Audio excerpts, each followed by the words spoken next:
it now. Say it now. Let's start. You ready? Okay. You live in New York City now. How long have you been there? This fall will be 10 years. So fun fact, we were both raised Mormon, but no longer practice. What's Sunday school song? Because that's like, Sunday school songs are just embedded in your head, right? So which one comes to your mind first? Totally. It might even just be called the baptism song. It's the one that goes, I like to look for rainbows whenever there is rain. Yeah. Ponder on the beauty of the earth made clean again. And then it's like, I want my life to be clean and certain. Yeah. I think you're on the second verse. Yes. It's so good. It's so good. I was listening to a podcast on NPR. She and another kind of former Mormon met up, and they started singing the song about like the one. And when they were singing it, I'm like, oh my gosh, I haven't heard this forever. But it was the one about like, I want to be a mommy and have 1 kid, 2 kids, 3 kids, 4, 5. Oh my God. Do you remember? I don't know that one. Favorite thing to do with your free time? Okay. Well, recently, there's a lot of things that I would love to do with my free time, but recently there's not a lot of it, which is fine. I love working and I love what I'm doing. When I do take a day off, usually Sundays, going to the spa, get a massage, but I still try and work out every day, every morning for an hour. Cheaper therapy. Yeah. What do you like to start do to work out? I love Pilates, reformer Pilates. And then now that it's getting nicer out, I also like to run. When you're indulging, what do you like to eat? 100% cookies, oatmeal chocolate chip. Oh, yeah. What's one thing you're confident you're better at than I am? Parallel parking. Yeah. I can get a car, I'm not kidding, within this close on either side. Remember how a couple of months ago we were meeting and it was like, okay, here's your plan. You're gonna stay at your 9 to 5 for 6 months. And then 2 weeks later you were like, yeah, so I quit my job. So how did you do that so quickly? I mean, I kind of just went for it, which is what I kind of always do. I think I really was like, okay, I'm going to be responsible and save up all this money. And then I thought about not being able to do what I want to do full time for another year. And I just was like, I literally can't.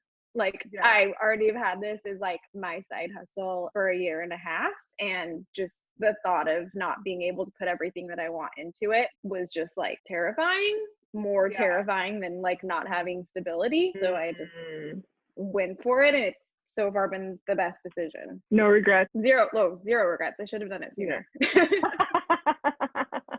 That's when you know, right? When you're it was too long. 3 reasons, and I know this is kind of putting you on the spot, but 3 reasons why someone should go to you as a planner. First of all, I actually grew up in the wedding industry, which is funny enough. So my grandma owned a wedding venue when I was growing up, and I've been to hundreds of weddings and done hundreds of weddings with her. So I started in the kitchen, and then in high school and college, over the summer, I would work as the day of coordinator. So I learned, how to do a ceremony, how to properly cut a cake, and just learn the timing of everything for a reception. So I'm very well versed in all of that little logistical details. I also traveled internationally for 7 years, producing events as a project manager, insanely well organized. And I think a lot of times with wedding planning, couples are just can't make decisions. And I'm really good at pushing things forward and getting people to a good place that they feel comfortable about making a decision. And I think lastly, I just love what I do. I really enjoy being a part of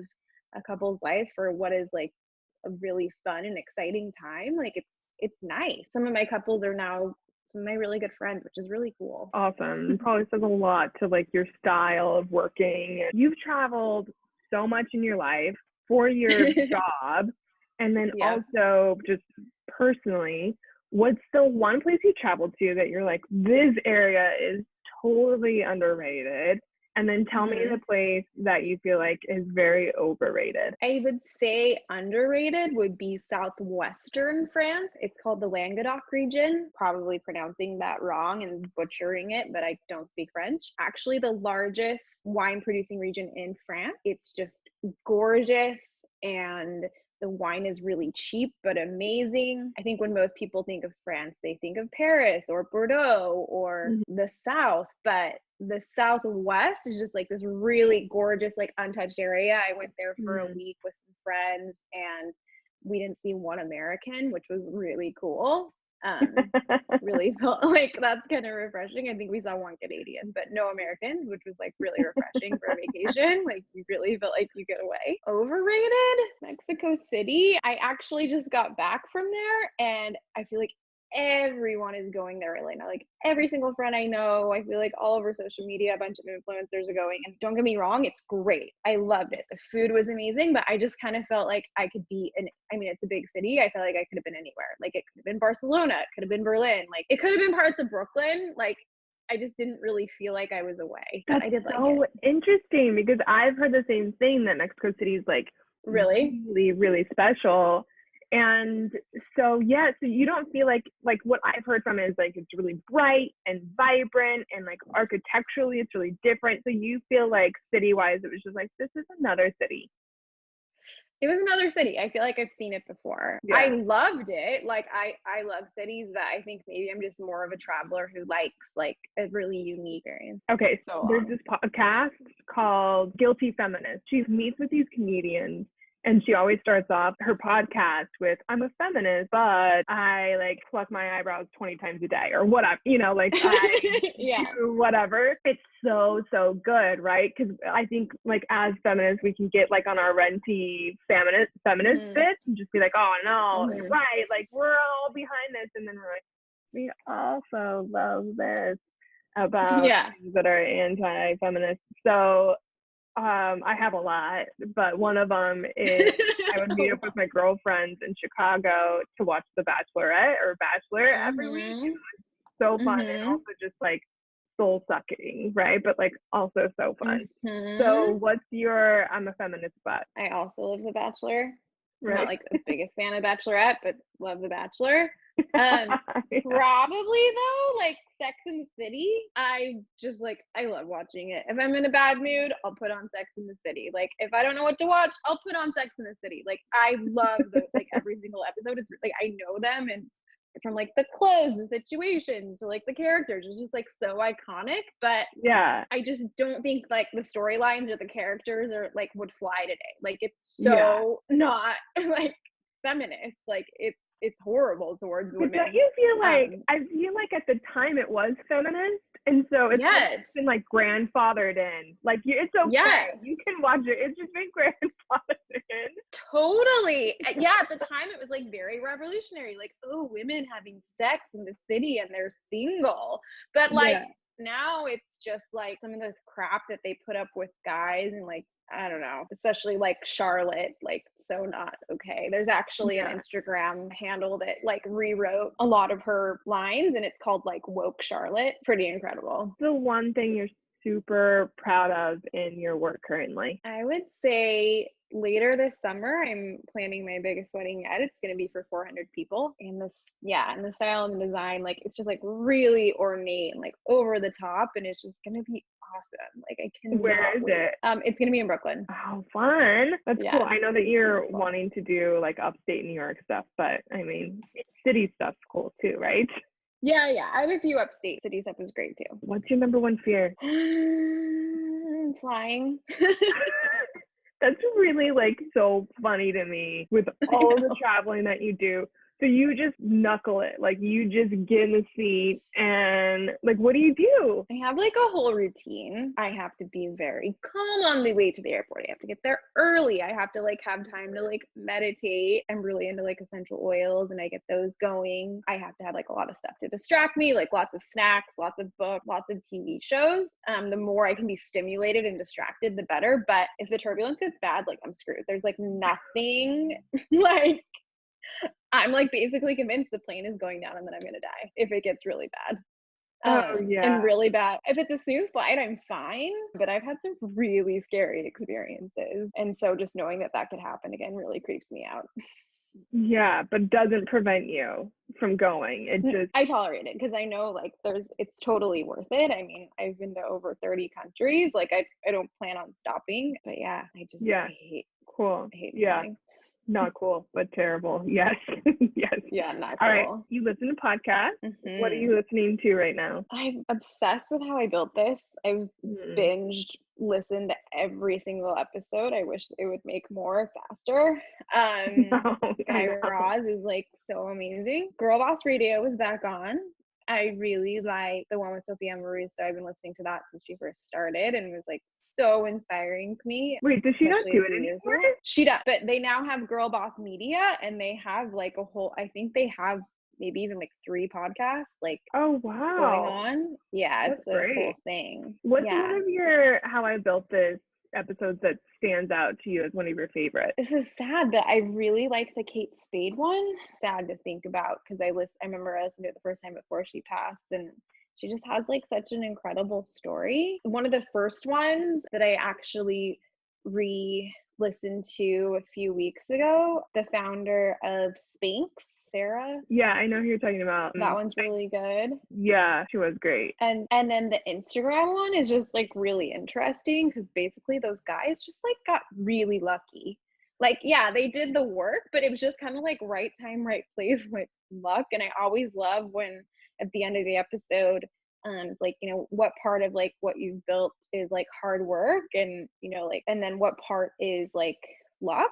And a lot of people a lot of the time say it's like 50-50 or even more so like luck, which I think is really interesting. What Instagram account should I be following? I follow a lot of florists and event producers just to get inspired for ideas for events and weddings. I really love Putnam Flowers. They're actually based in New York and they just do like really incredible work. Selva Floral is another favorite. I just really like her eye for design. And then somebody that I found recently is at Steph Cove Co. She's an event producer and travels internationally and just does really amazing stuff. Yeah, so getting major inspiration, but only spending Yeah. 30 minutes at a time, right? Because if you start scrolling for longer than 30 minutes, then it breaks down your self-esteem. Have you heard that? Really? Okay, that's good to know. So I recently put a timer on mine and it's been really helpful. I feel like I Yeah. can totally get stuck in an Instagram hole. So great for inspiration. And then there's like a tipping point where it stops being inspiring and just starts Yeah, like breaking down your soul. Okay, great. What totally. business inspires you? I've really loved watching Emily Weiss of Glossier build Glossier. I've been following her career since before she created the brand, like when she just had Into the Gloss, which is this amazing blog about everything beauty. And it was just so cool to see her take, you know, something that she loved and was passionate about and like turn it into a product, not just like writing about other people's. Like that was so cool. And then just everything about that they're doing from their branding to their insane pop-ups to the way that like when you walk into a store the whole thing is an experience from like the awesome outfits that the employees are wearing to like the amazing detail in the florals that they have. Every little detail is just so incredible. Have you listened to her How I Built This? Yes, hers is really good. Who's your icon? Mine's fictional. Have you watched Scandal? I haven't. No. It's so good. I'm not like a Shonda Rhimes fan, but I am because I love Scandal. So Olivia Pope, who's the main character, she basically people come to her when they have like an issue, whether it's a politician who like is having this, who had something happen and she needs to like change their image, or she just like can get people out of like any situation and maneuver and just like always figure it out. But Yeah. she's like always amazingly dressed, is so down to earth. Like rather than like, oh yeah, now I've like been working since 6 a.m. and I'm gonna like go out on the town. Like no, she'll just like sit on her couch and like have popcorn, like as anyone would after like an insane day, and like maybe like a little glass of like red wine. I love that She's your icon is fictional. So great. I don't like along those lines, like Good Life, whatever her name is. I feel Oh like yeah, she's in the same vein. Like I she love would that probably be show. like a fictional icon of mine. It's so Yeah, funny. she's great. Okay, cool. So I didn't put this on the list of questions, but I'm curious to hear, like, for someone who's not in the wedding industry, not a wedding planner, isn't familiar, what's one thing that's like surprisingly hard that you wouldn't expect about being a wedding planner? Where like you went into it and maybe you weren't anticipating like, oh, this is actually difficult and I didn't even anticipate this being a thing. I know. Family dynamics.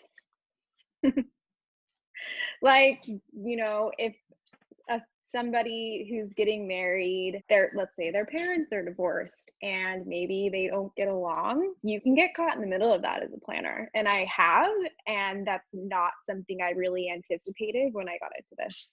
It's like Yeah. being stuck in the crossfire of that. Like it's definitely like an emotionally charged time in somebody's life. And so, things can be like amplified, which, you think you're just gonna be involved like in the cake and the flowers and stuff, the DJ, but it's so much more, which I love about it, but it's also can make it tricky and difficult. Totally. I've heard this from so many planners, and you just bringing it up as like, yes. All of them talk about like the mother dynamic is really difficult at times. Yeah. So yeah, I one can too. only imagine. Laura, this is great.